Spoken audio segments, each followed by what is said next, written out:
So hey guys, and welcome to another edition of the Blue Bridge.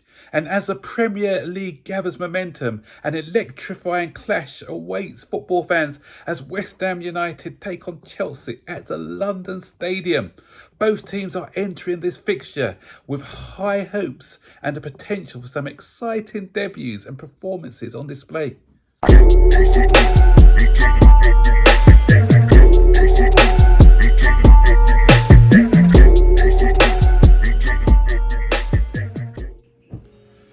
So I didn't do my match review yesterday. I was out. It was Zane's birthday yesterday, so we were out. Had a day. We first of all we watched the England game at Box Park in Croydon. Then we went on to do an escape room adventure, and I actually did watch the match whilst we were waiting for our meal. But I watched it on my phone, so I was sort of in and out of the game, but I was catching up with what went on. But when I got home, I watched the match again in full, and it's always good to watch a match twice so you can sort of analyse the game better. And so my thoughts from the match, and there's so much reaction from our fan base, and that's the thing with our fan base, especially with social media now. If we win a game, all of a sudden we're going to win the league and everyone gets excited. We lose a game, it's all the issues from last season were rubbish, we're not good enough, and it's just so reactionary. And I'm kind of fed up of all these analysis. So some of the spaces that I was on yesterday and some of the comments I saw, it's a wonder why these guys are not managing in the Premier League, because they seem to know everything about football and how to fix our problems. It is what it is. Yesterday, we saw some good things and there were some things that need to be addressed. And for those guys who are saying it's all again like last season and some of the nonsense I'm hearing, it isn't. Even David Moyes, listen to David Moyes. David Moyes said Chelsea are an impressive team. We've had two impressive performances against Liverpool. From the 20-minute mark against Liverpool, we were by far the better team. And yesterday against West Ham, when they scored early, but after that we took over. In that first half, we were magnificent. Second half, not so. And there's things that we can address. But going into it, first of all, the team selection. A lot of people I see were moaning about the team selection, and mainly because of the three at the back. But I did mention it in my match preview, actually, that we probably will go three at the back. And I think the reason why Poch went three at the back, there's two reasons. Against Liverpool, went three at the back because when he saw the Liverpool lineup, he decided that the three at the back formation was going to be the best to tackle that particular game. And then against West Ham, the reason I thought that he would go three at the back was because of the height advantage that West Ham had.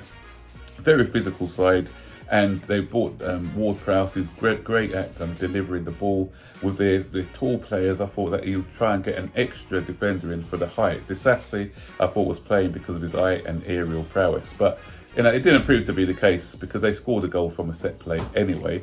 But had we had a shorter profile of player in there, supposing we had gone with a Mudryk instead of, say, a Disasi, then you never know, they could have scored another one or two goals from set plays. So we got to understand why the manager's doing that, because at the end of the day, he's in the hot seat, we are not, and things are done for a reason, and that's why we are where we are, just talking about football, and that's why he is where he is, managing about football, because a lot of us don't know the ins and outs. We just try and add that reactionary comment, and it's not always what you think it should be.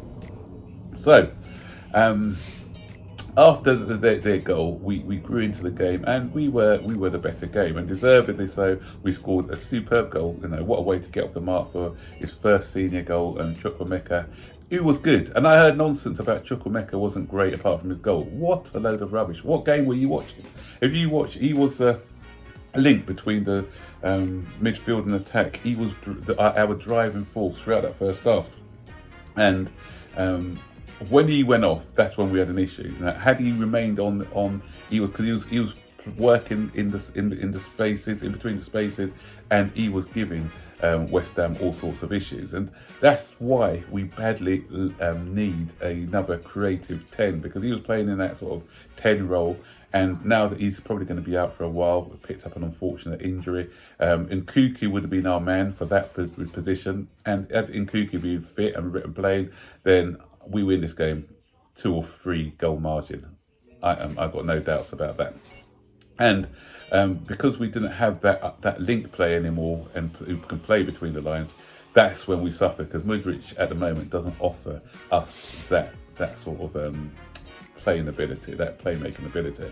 And the other thing is Sterling. Sterling was our driving force throughout the game. He tailed off a bit in the second half, but in that first half, he took the ball, he committed. They were scared of him. They were tracking. He was running past them at ease, getting the cutbacks in. When West Ham had a lot of men behind the ball, but he was our threat. And there are some people, some agenda merchants out there who was still criticising Sterling's display.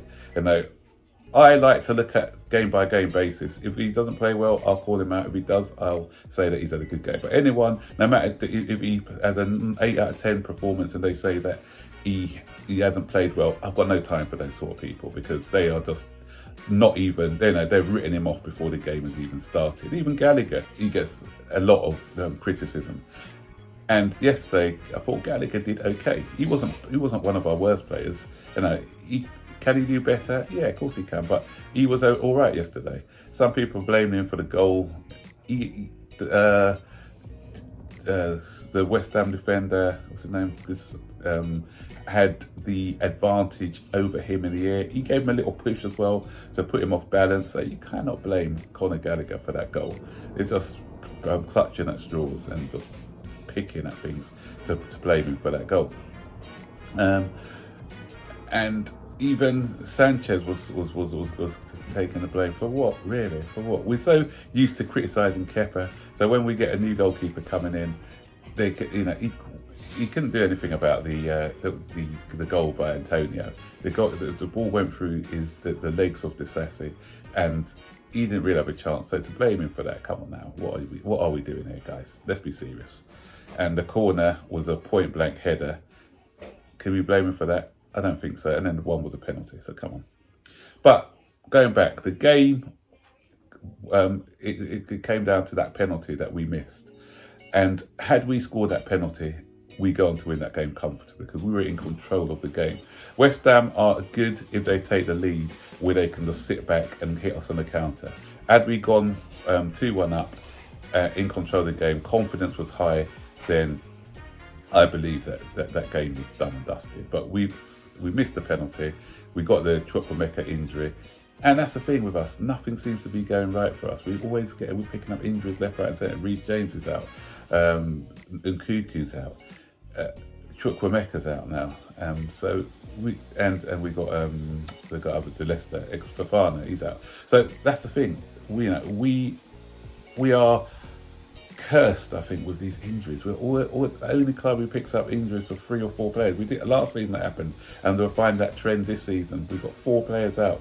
Only team in the so-called top 6 who've got that 4 players out. De Bruyne's out for Man City, but they haven't got 3 or 4 players out. It's just 1, and Arsenal just the 1.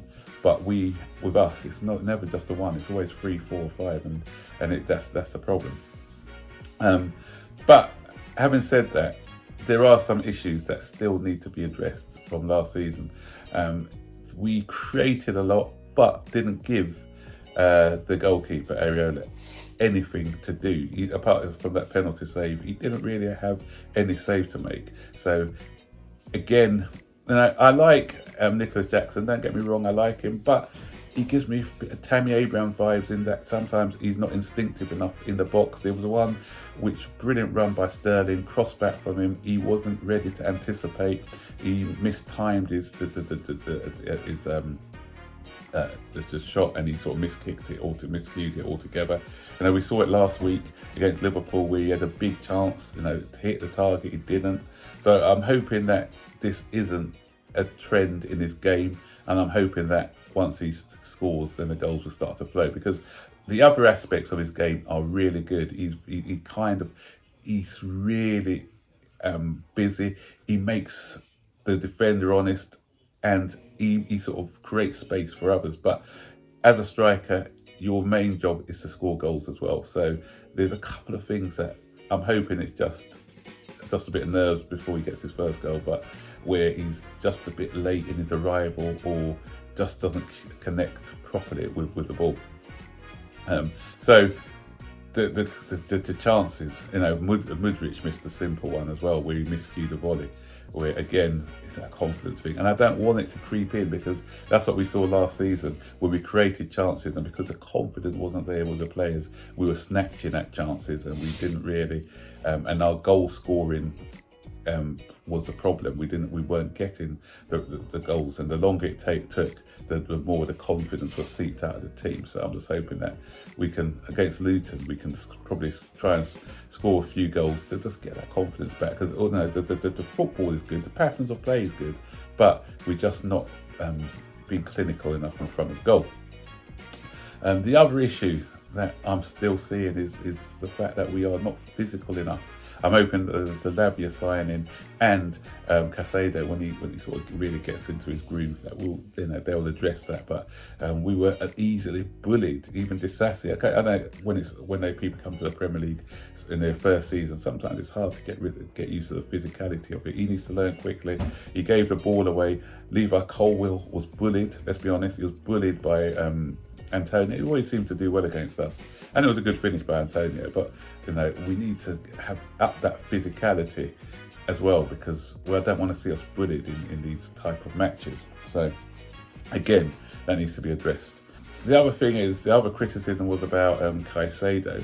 A lot of people thought he should have started. Come on, guys, do you see what happened? He hasn't had any training throughout the pre-season, and he hardly played for Brighton. Today he came on, he looked rusty. He gave away that penalty. He lost the ball a few times in possession. And so he needs another week or two to get up and running. I don't think he should have come on today, actually. That's the only criticism that I'll have of Poch today, is by bringing him on. And the reason being is the nature of the game. Had we been 2-1 up, and he wants to see the game out maybe, then yeah, maybe bring him on. But the fact that we're chasing the game, I didn't see the point in bringing him on to give him a few minutes, to be honest.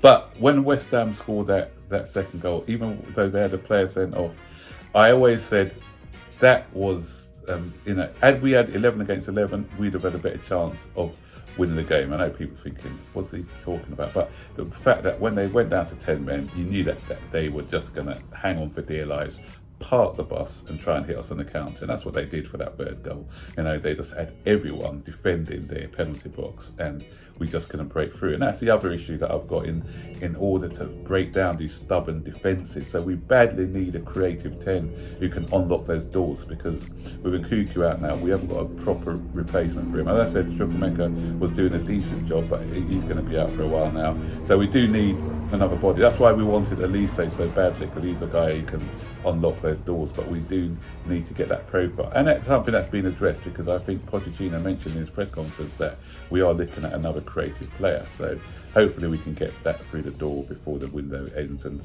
hopefully that can help us. So a creative player, another attacker, I think, especially if we don't know the situation with Broha, just a proper out-and-out goal scorer who's just going to put the ball in the back of the net, because we're lacking that as well. So those two areas, I think, if we can address those before the end of the window, then there's not a lot to worry about. Because of the defeat, everyone sort of has a meltdown, but I'm seeing a bigger picture. I'm liking what I'm seeing so far, and it's just with a few tweaks, I think we'll have a decent season. So stick your comments in the section below. How do you think the game went, and what are your thoughts and opinions of the game? Okay, I'll see you guys in the next video, so take care for now. Bye-bye.